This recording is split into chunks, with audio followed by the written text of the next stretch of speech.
comes Sir Charles. Whammo! Charles has 4 games going on at one time. He's got a game going on with the opponent. Screaming and yelling all the time when he makes a shot. He's got a game going on with the referees. He's got a game going on with the people sitting in the second and third row. This is too much. He is unbelievable. He had to have a blood transfusion when he was about 3 days old. Sometimes I wonder what kind of blood was in the transfusion. All I need is a little tight dress, some red lipstick, and some pumps. I'll be all right. He loves to shock people. It's all part of bad boys getting more attention than good boys. Why don't they just take their ass whipping like people and go home? No, you know, I never got the impression that Charles Barkley liked to shock people. Dreams come true in my new shoe. That's not what I want to say. Charles's honesty may be one of his downfalls. I mean, one of the reasons that he gets in trouble is because everything he says is honest. But ain't no one player can guard me, and y'all can write that down. He's a free spirit. He's John Wayne in shorts. Oh, brother! God want us to win the world championship. I don't know if I go that far, Charles. No, I talked to him the other night. If you listen to Bark and you shut your eyes, you think there's a young Cassius Clay out there ready to jump out of that skin. I still don't quite have the answer. Maybe he said it right. He's the 9th wonder of the world. He says that he's God's chosen one. It might be tough to disagree with both of those. Somebody has to be me. It might as well be me.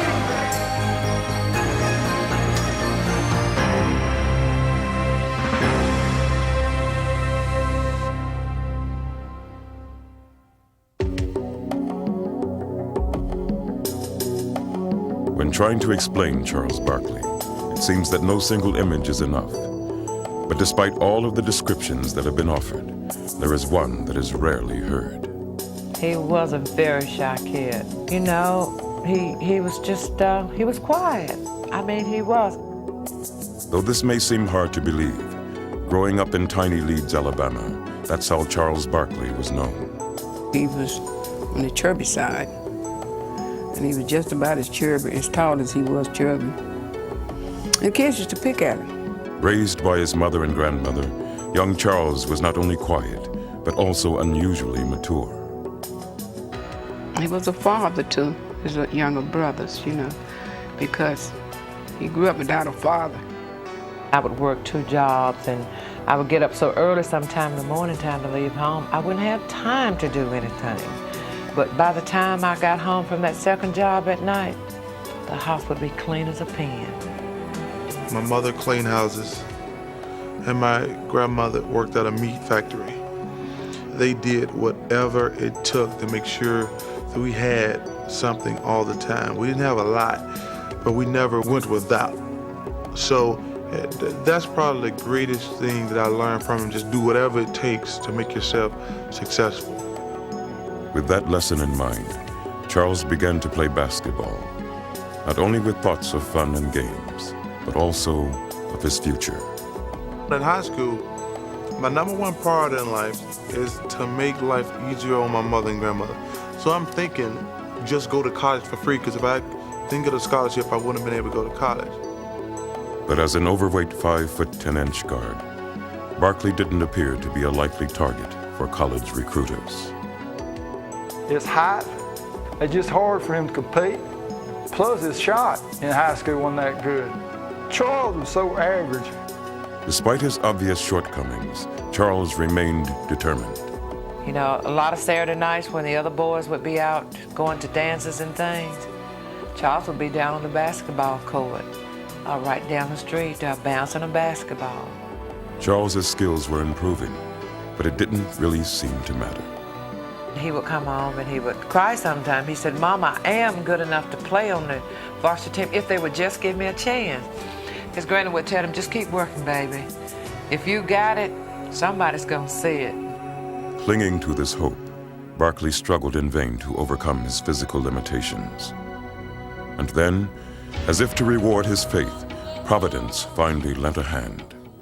He started to get bigger and bigger and taller and taller. Everybody was like, "Hey, come down to the gym. Charles Barkley can touch the rim and slam a basketball." And I thought, there's no way Charles Barkley can dunk a basketball. He's 6 foot.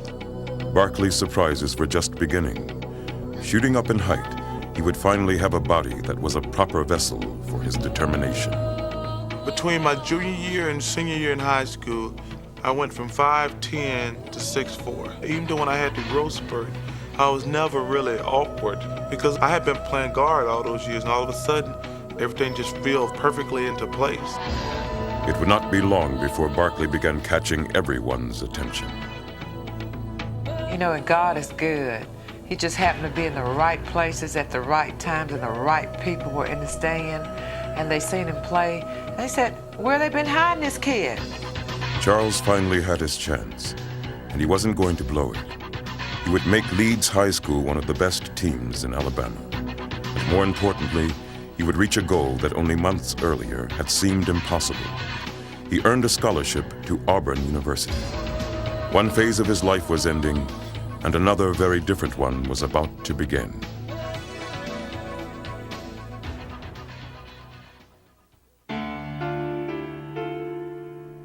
The Charles Barkley who arrived on the campus of Auburn University in the fall of 1981 bore little outward resemblance to the one who had left tiny Leeds, Alabama. Over the summer, he had grown in both size and athletic ability, and now, away from the domestic responsibilities of home for the first time, he was feeling his oats. I would not let him break the breakaway rims down. And he would, every time he would dunk, he would break that rim down and look at me like, what are you going to do about this, sonny? And I said, now, if you break the rim down one more time, you're out of here. And naturally, he's going to do that. He broke it down, and I ran him out of practice. If Charles was causing a stir on campus, it was nothing compared to the impact he had once he took the court for the Auburn Tigers. Watch Barkley moving underneath now, always in motion. Oh, there goes Barkley. Look out for this one. There comes Barkley. Are you kidding me? I've never saw anything like that in my life. Are you kidding me? They threw it away. Barkley with a great anticipation. Look at the big guy move. Do you believe it? Barkley. He could do things you couldn't believe. Barkley, my goodness. This is Fetterman inside. Blocked by Barkley. That big guy has turned the game around. No question about it. Won't go. There's Barkley again. He lights up the joint. What a player. He was just overweight and didn't look like he was in condition. But once the ball was thrown up and the game began, it was a scary situation. Man, Barkley just hit the deck, and he drew an offensive foul. They're going to call it on Bowie. Incidental contact with that guy over the speed limit could give you terminal whiplash. He got to like 310 pounds. I mean, the guy was just mammoth. I mean, he was definitely a man-child. It's a race now, but Barkley's back. Watch him go up. It's phenomenal talent. Phenomenal talent. Long lead to Barkley. And he's fouled down low.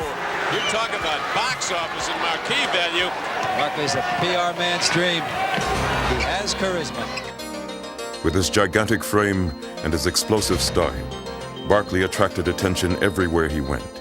And the unheralded Auburn basketball program quickly seized this opportunity to gain national exposure. We were getting attention out of the fact that Charles was so heavy. And I think we worked hard to get publicity any way that we could.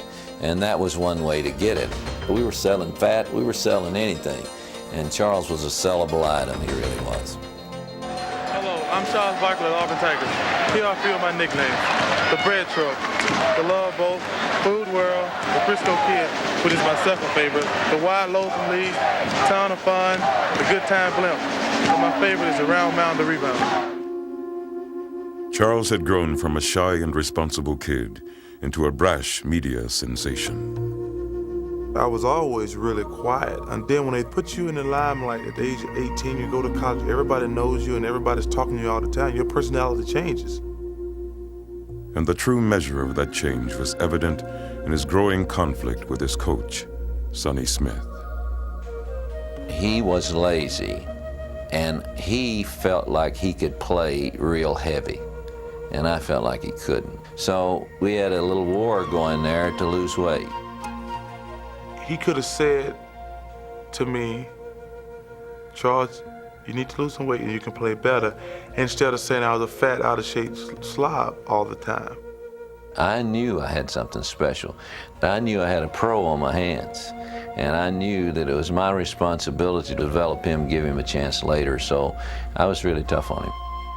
At the end of my second year, I had had enough. I had led to SEC in rebounding 2 years. I was all SEC, and he was still riding me all the time. So finally, I just picked up and said, hey, I'm transferring. Charles Barkley had reached a crossroads. In his struggles with Coach Smith, he faced both the benefits and the burdens that came with his newfound stardom. And his resolution of this conflict would set a pattern for the rest of his life. We had a meeting, and we sit down, and he said, hey, you lose a little weight, you'll play harder, you'll play better. And he was right. And I told him what I expected from him, to treat me like a person. I knew right then that I wanted to be treated like a person, not just a piece of meat. Charles would stay at Auburn for his junior season, and it would be his best. He would be named SEC Player of the Year and lead Auburn to its first ever NCAA tournament appearance. And as he made his decision to forego his senior season and enter the NBA, he looked forward to a bright professional career and looked back with new perspective. I had matured from my freshman year. Well, I just rebelled. My sophomore year, I just rebelled. But by the end of my sophomore year, I knew that I wanted more, expected more. I became a person who could speak for themselves. Just grew up from a little kid to a man.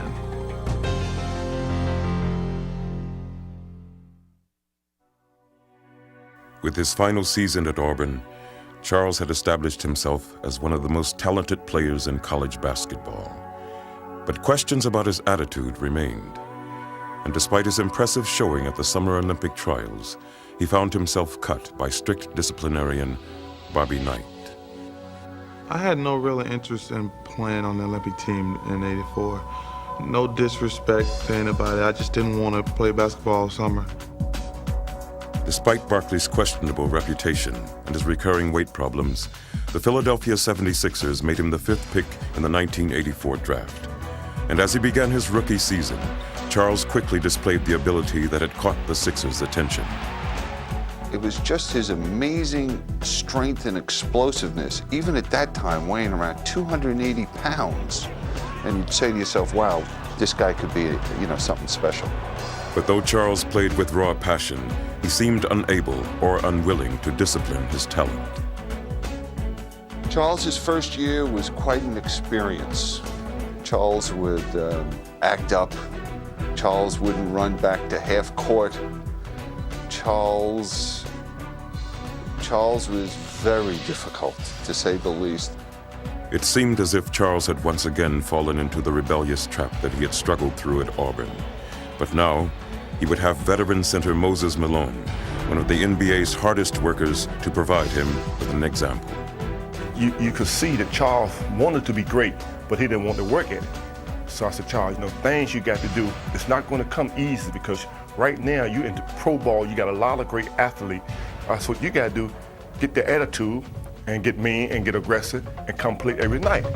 Under Moses' tutelage, Charles learned to tap his vast well of natural ability. Up until then, I had never worked hard. I just played the game strictly on talent. He taught me how to work hard. I got in really good shape, and I'm just watching him and learning from him. As he began his second season, Barkley saw Moses' lessons begin to pay off. Alive, Barkley's there, gets it again, reverse left hand by Barkley. Here's a bad pass, it might get out of hand, not before Charles gets it. Bingo. It's just a question of Charles wanting it more in the Dan Brown field. He got believing in himself and got believing in what he could do. And he went to another level. Just as Barkley was beginning to mature as a player, however, he would be thrust into a demanding new role. At the age of 24, the mantle of responsibility had fallen on him. Doc was gone, Moses was gone, Bobby Jones was gone, and it was Charles Barkley's team. It was a challenge that stoked Barkley's competitive fire. Responding with a vengeance, he would take his game to another level and take the league by storm.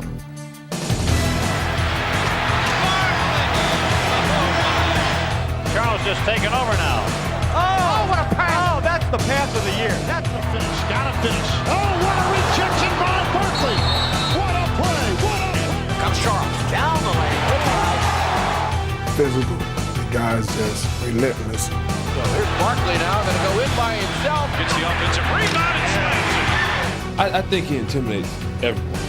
Barkley, the move, and a foul. He's just unstoppable. Bull taps it once and can't make it. Charles looks like he's just determined to take over this game about as authoritatively as you can. He went, whoops, the sucker play by Barkley. Does it work? Yes. Charles was now dominating opponents and doing it in an entirely new way. Charles is on the run again. 2-on-2. Right by Ellis. Oh! Here you had a power forward in a small forward's body with guard instincts, and there's never been a player that I can remember that combined all of that. He's bringing the house down. Barkley had become one of the league's marquee stars, and no one was enjoying it more than Charles himself.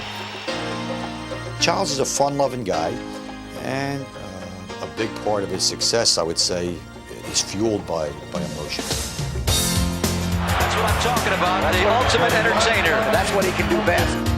He is really a different guy. His elevator doesn't always go to the top. Both on and off the court, Charles was now the center of attention. Forest High State cat. This is called Yeah, Alabama.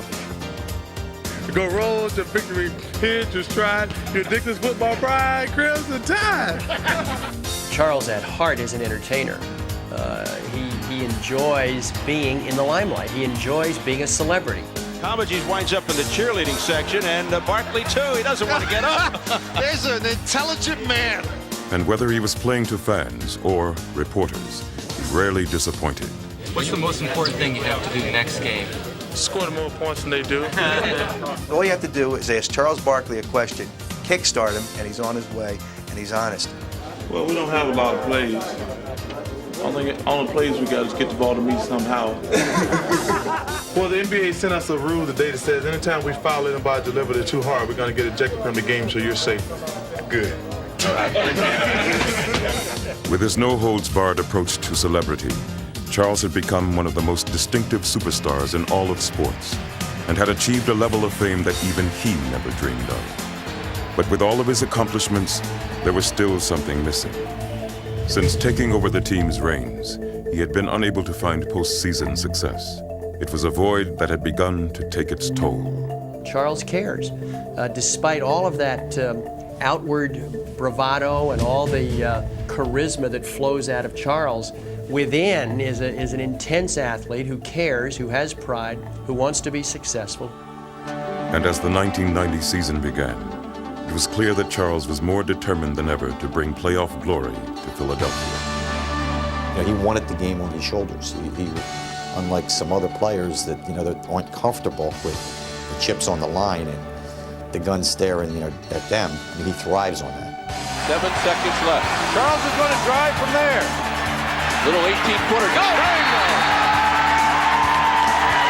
What a play by Barkley. There were games when he needed to stop people and play good defense. He did.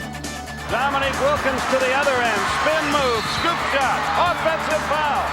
Philadelphia has the lead on the ball with 3 seconds left. But as important as his personal heroics was his ability to instill the team with his own spirit. His desire to win made me get it, and then we started having a lot of fun winning, and then in turn winning, you act like a kid, you have a good time. Did he finish that baby or what? And Charles just in ecstasy. Barkley, 1, 2, 3, triple bogey. And the foot stomp. When you're winning. Yes, sir. Feeding off Barkley, the Sixers ran roughshod over the league and enjoyed doing it. Piling up 53 wins and capturing the team's first Atlantic Division title in 7 years, they surged through the season on an emotional high. Sixers will set up for the final shot. AC Green and Charles Barkley. Charles with room. Score it, and a foul. And as they entered the postseason, Barkley's sights were set on nothing less than a march to the finals. He felt at that time that was the most talented team that he'd had around him, and this was his chance in Philly to get there. In the first round, the Sixers began their playoff quest in style. 3-on-2. as Barkley led them past the talented Cleveland Cavaliers. Here goes Charles. Great play. That'll do it. This team is too good to worry about one series. We're going to Chicago feeling like we can win. Confidently heading into the second round, Barkley and the Sixers looked forward to facing another up-and-coming young team. A victory against Michael Jordan's Chicago Bulls seemed like it would be the perfect stepping stone to establishing the Sixers' supremacy in the East. But it was not to be. Ambushed by a Chicago team that seemed suddenly to be coming into its own, the Sixers would manage to win only a single game. Takes it all the way to the rack. Barkley's high hopes had been dashed, and Charles himself was left all but broken-hearted. I'm disappointed and frustrated right now. I mean, I can't even put it into words how bad I feel right now. I mean, it's that bad. You know, most of the people out there, they don't understand. They think it's just a game you play. This is your job, and you really care about winning and losing. Chicago would go on to win a championship the very next year, but Philadelphia would never recover. Injuries and ill-fated trades would disband the group of players that had achieved such special chemistry, and Barkley could only watch in frustration.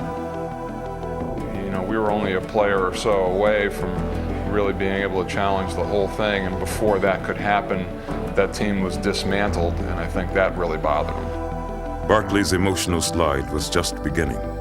The Sixers began to lose with regularity, and Charles's playoff dreams seemed further away than ever. I could see the frustration in him as the year went on because he felt that you could see it, that the opportunities were dwindling away. And Charles was typically candid with his emotions. There was a game at the Forum against the Lakers, and the Sixers lost badly. And after the game, Charles said, "We got a bad team." Now, so that there could be no misunderstanding, I posed the question among a group of reporters. Do you mean that you have a team that didn't play well tonight? And he looked us all in the eye and said, "No, man, we got a bad team." Charles's honesty, which had always seemed so engaging, now was working against him. You know, when you're losing and when you're as abrupt and as abrasive as Charles, that gives people a reason to get on you even more and to start to dislike you. As bad as things were, they would only get worse. Frustrated fans looked to Barkley for answers, and unable to provide one, he could only echo their anguish. Charles is frustrated. He's upset because his players are not giving him the ball. His plight would hit bottom in New Jersey. Angered by heckling fans, he would spit into the crowd and unwittingly hit a little girl. That was a bad time for me. I mean, I ain't lying. I didn't think I was going to make it. I didn't think I was going to make it then. I will truthfully admit that. I thought I was going to go crazy because everybody in the world was against me then, and rightfully so.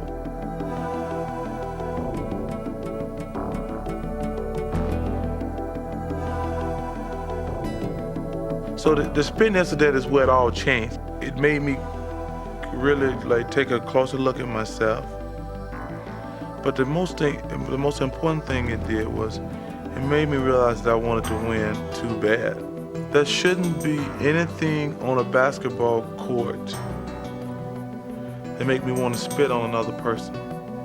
And that's kind of where it all changed for me. Charles knew he needed to change, but stuck in Philadelphia, he would not be given the chance. Besieged by questions about his character, his leadership, and even his ability, Charles could only stoically bide his time. You want to stay with this team? I just want to win. I just want to win. Charlie, do you want to stay here? Finally, after a year and a half of waiting, he would be given the opportunity that he craved.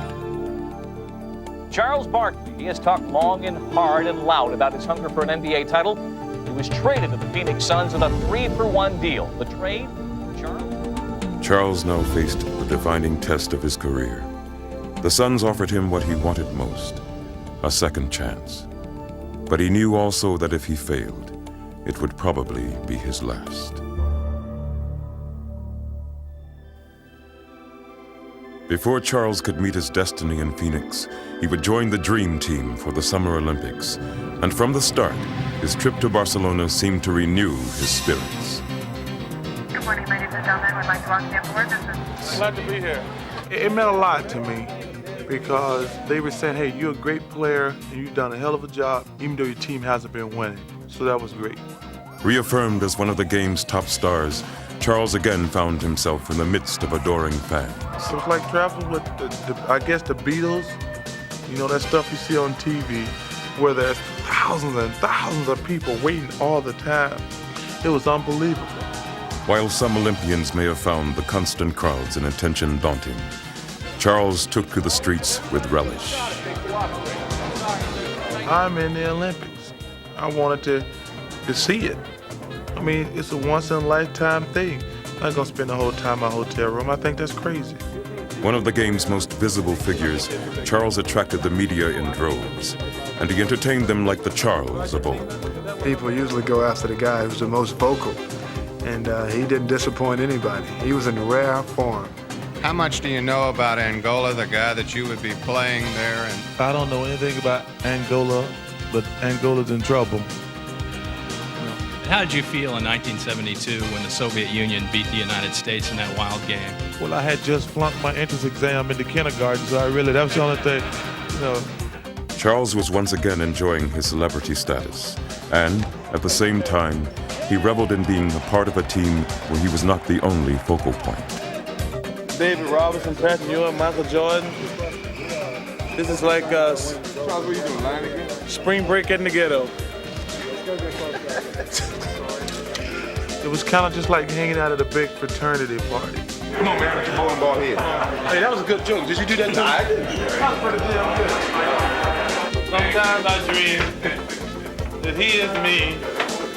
I just want to be like Chuck. I mean, Mike. You're just fun, Mom? Relieved of the burden of carrying a losing team, Charles was also having fun sharing the court with his superstar teammates. And Charles is on the run again. Behind it. Wow. If I just do my thing, they gonna make me look good, I'm gonna make them look good. Because if you're a great player, man, the game is so easy. And the better players you play with, the game is even easier. Charles, these guys were so nice and friendly, and they were patting each other on the back, commending you all. Is it hard? They got to beat by 40 points. But is it hard for you nice to turn? Nice guys finish last. And as the Dream Team swept to its ultimate goal, As expected, won the goal here in Barcelona. Charles could just relax and enjoy it. I think there was never really any doubt we were going to win the gold medals. We took the gold medal for granted, but the whole Olympic experience was just fun for me. Though Charles's triumphant Olympic performance had served notice that he retained his distinctive flair, he arrived in Phoenix facing heavy scrutiny. The Suns hoped that Charles would transform them from a perennially good team to a championship contender. But the questions that had arisen in Philadelphia had them nervously wondering whether he could handle the challenge. I remember when we made that trade, people were skeptical about that. They said, well, a conservative community like Phoenix, how are they going to accept Charles Barkley? We're like everybody else. We knew what you read in the paper or what you hear. And I think everybody was a little, anticipating maybe the worst. Though the pressure on Charles could hardly have been greater, he faced it without ever letting it affect him. You know, when I first came to Phoenix, I'm going to be myself. I don't really worry too much about what other people think. From the first day of training camp, he challenged his teammates. I remember one of the first things he did in a practice was he just hammered Cedric Ceballos. He wanted to see how everyone was going to react to that. I just thought that was unnecessary, uncalled for. I let him know, and we got into a little verbal battle out there on the court. His reason for doing it was basically trying to see who was going to speak up and who would go to war and who would support their teammates. I think everybody started to see that, there's only 12 of us. We need to have all 12 going in the same direction and going towards the same goal. And he brought the team a lot closer by doing that. With his new teammates now firmly behind him, Barkley was ready to take Phoenix into the 1993 season. Howard, it's stolen by Barkley. Here comes Sir Charles. Blocked from behind by Barkley. My, oh my, where did he come from? Barkley, nice spin move. Oh, you talk about power. As he had in Philadelphia, Barkley would now put his personal imprint on his team. If you're getting a loose ball and you're close, he'll tell you, get the hell out of the way, this is my ball. A three for Marley that won't fall. Tipped in the air, there's Barkley. If the ball is up for grabs and Barkley is anywhere near it, it's Charles. He absolutely thinks he's the best player on the floor, and that he knows more than the referees, and you know, nobody should stop him. Here he comes again. And here comes Charles. Don't get in his way. He brought that role of being Mr. Big Tough Guy all the time, making sure that everybody knew that, you know, when the Suns are coming to town, it's a possibility of you getting blown out, getting your butt kicked or whatever. Everybody's starting to put their shoulders up higher, their heads high, and walking with that arrogance. The Barkley-led Suns would take the NBA by storm as Charles continued to surprise his teammates. Beautiful pass. Barkley spotted Barkley. I really knew he was a great player, but I didn't know he was the all-around player that he is. Barkley, and look out, here comes Phoenix. Oh, look at that pass. Oh, my goodness. I didn't realize he could shoot the ball from three-point range. McGill bounced to Charles, 4-3, got it. Beautiful shot, Charles. I didn't know he was a good shot blocker. Blocked by Barkley. Oh, what a block. I mean, he's won probably 3 or 4 games just by blocking shots at the end of the game. 8 seconds to play. Here's the grab by Smith. It's blocked by Barkley. Saved by Marley, and he's fouled with 3 seconds to go. Barkley made the block. Barkley made the block. Oh, brother.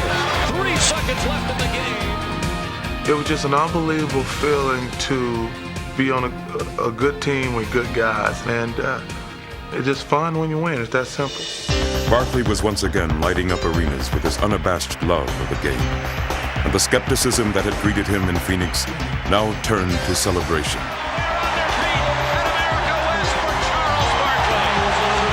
And they should be. He has charisma. He brings people to him. How many guys have a writer following them around, and all he does is the Barkley beat? Only a couple quotes from Barkley. He doesn't cover the story, the pregame stories or anything. He does the Barkley beat.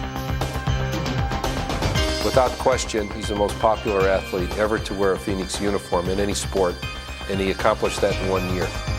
Barkley's revitalization was not only big news in Phoenix, but also throughout the league. He carries on a press conference before every game. You know, he'll have a half-an-hour press conference with the media in every city. Charles's popularity had never been greater. Now the player who had been the league's most notorious villain was its most celebrated star. Charles Barkley! Wait a minute. What's going on here? Some fan ran out on the court, and Barkley's getting some smooches. I'm surprised that wasn't one of my daughters the way they love Barkley. I think it started with the Olympics. I think that brought me to the forefront. But in the last year or so, man, it just kind of all just like boom. And now, ladies and gentlemen, the man we all know and love, Charles Barkley. Action. Check this out. No matter how much success you have, every time you go to the next level, it's still mine, Barkley. But no matter how high Barkley's popularity skyrocketed, he never lost sight of his goal. Money doesn't matter, endorsements don't matter. The only thing matters is winning. And win is what he would do.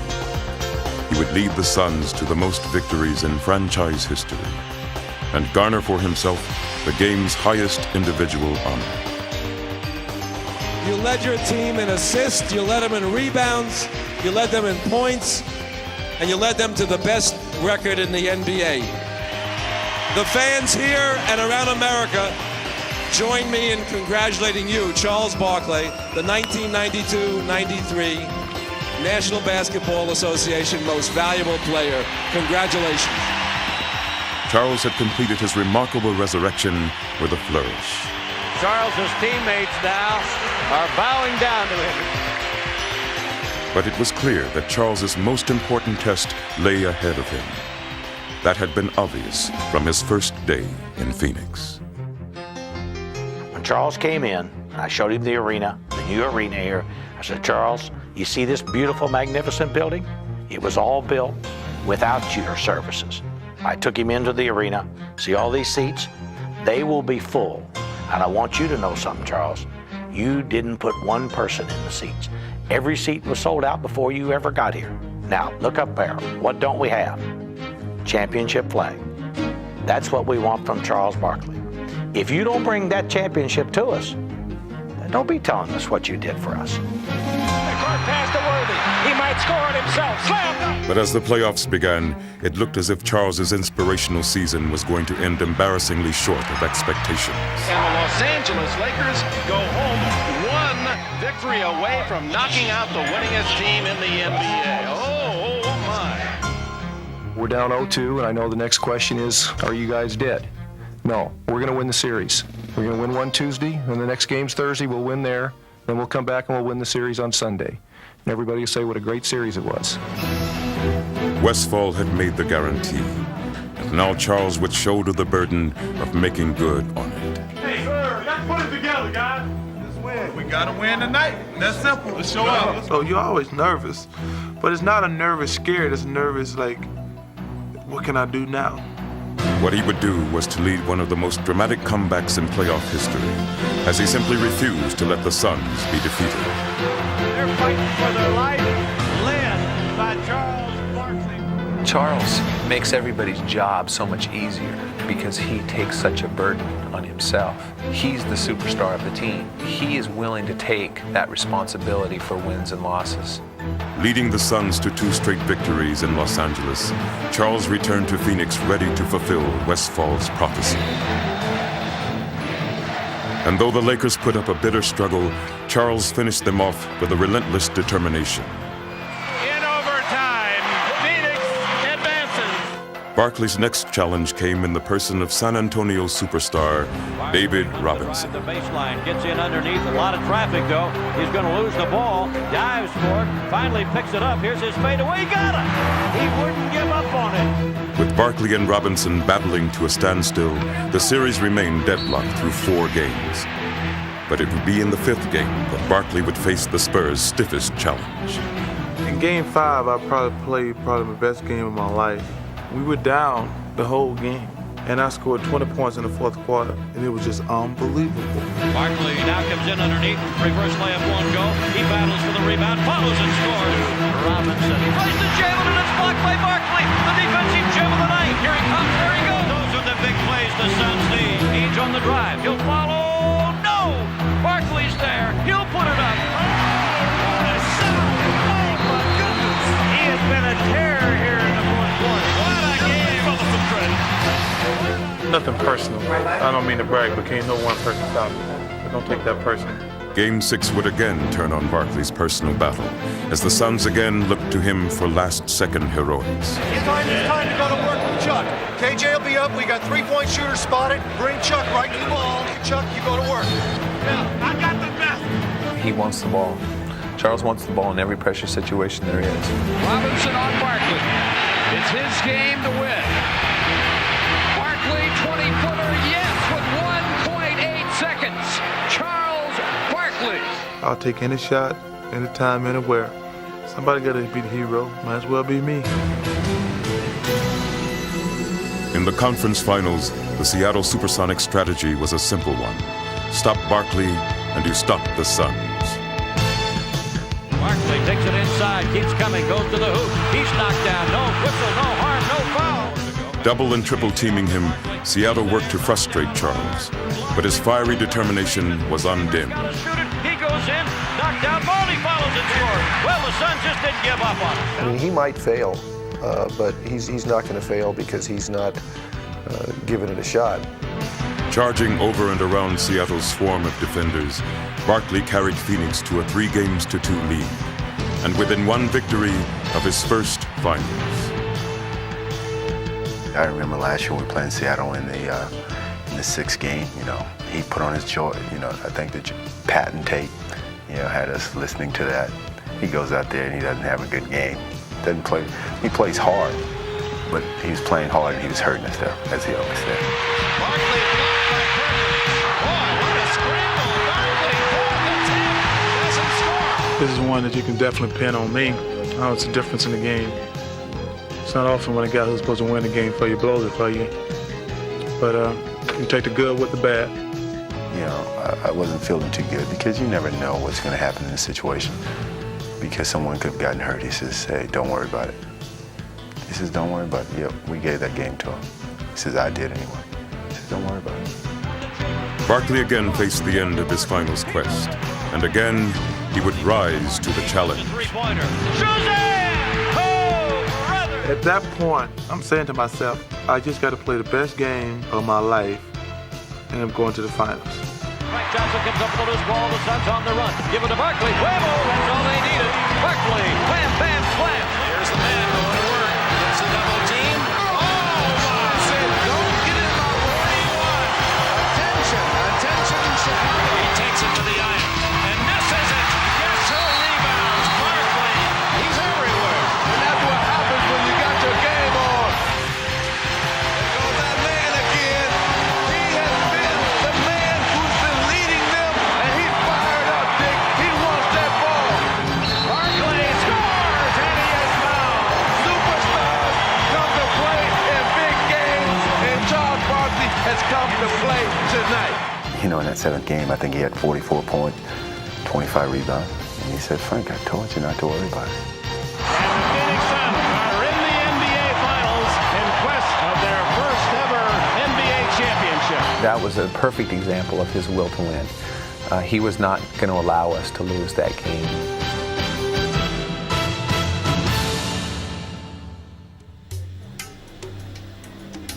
Charles's long-awaited trip to the championship series was finally at hand.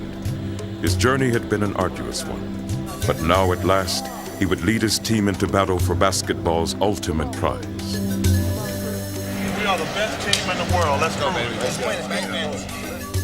Ironically, he would face the Chicago Bulls, the team that had started his spiral in Philadelphia so long ago. But this time, he would not be defeated easily.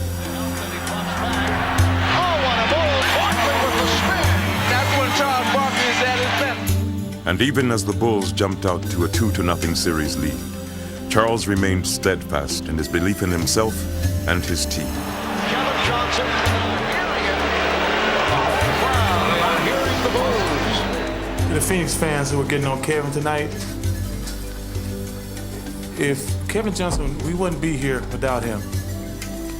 And if you're gonna boo Kevin Johnson or give him a hard time if he's struggling, please don't come to the game, because we don't need you.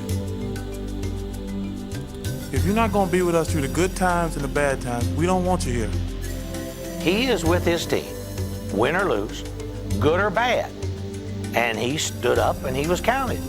He puts nothing ahead of his teammates, and I think that's a great quality that he has. He knew that if he stepped up and said something nice about KJ and that we're still behind him, that people would step back and listen to him because of who he is. He had seen his team in Philadelphia dismantled. Now in Phoenix, he would hold his team together. Charles has come to play, and he's come to lead his team. He's putting them on his shoulder saying, I'm going to lead you. Everybody follow me. Though Barkley would ultimately come up short in his cherished quest, he would never stop fighting. That's a superstar. That's a leader. And he wants a championship. And though the Suns would not fulfill their championship expectations, Barkley would not let their spirit be broken. We played as hard as we could. Can't do no more. I'm proud of my team. I have to give all the respect to the Phoenix Suns for keep fighting back. They really playing championship basketball. I expected us to win the World Championship this year.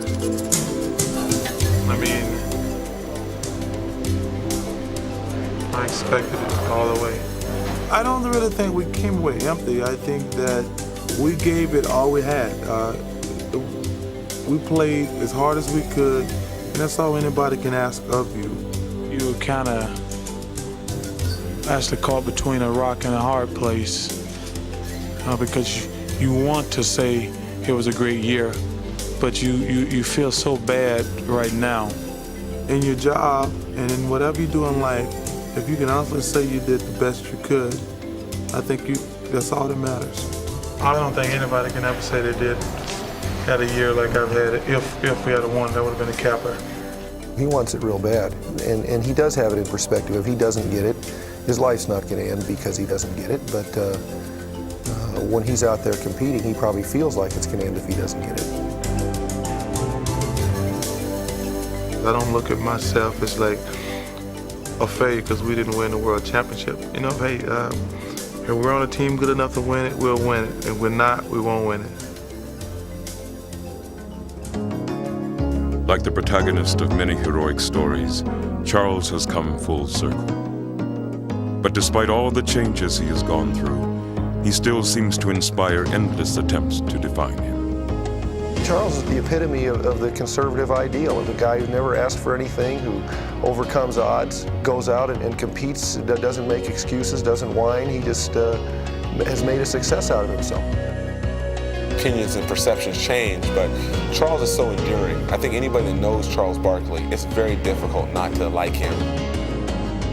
He loves life. He loves the game. He's always smiling, even after bad games. He's just a guy that loves sports, loves his job, and makes everyone else's job a lot more fun.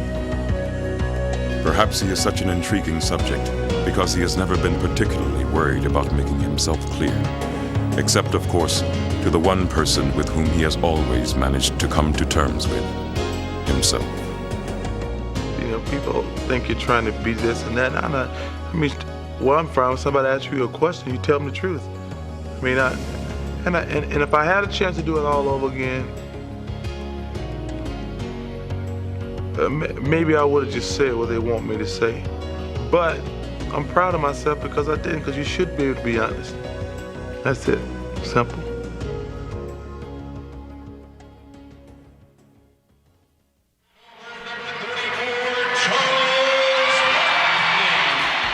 Here comes Charles. Get out of the way.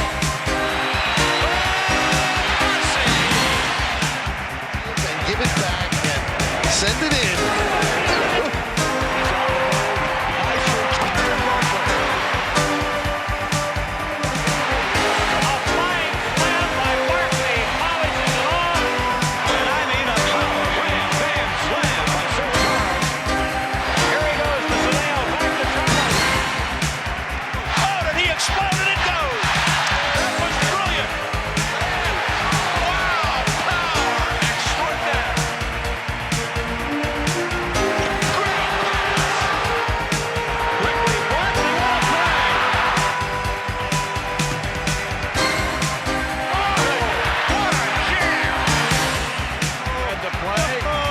Special in the air right there. Underneath the Barkley. Watch his eyes light up. Whoa, I'm going to the hole. See you later, kaboom. Yembelic's trying to break. Sixers got back in. Rejected by Barkley. Let's watch this. Ooh, that's what I'm talking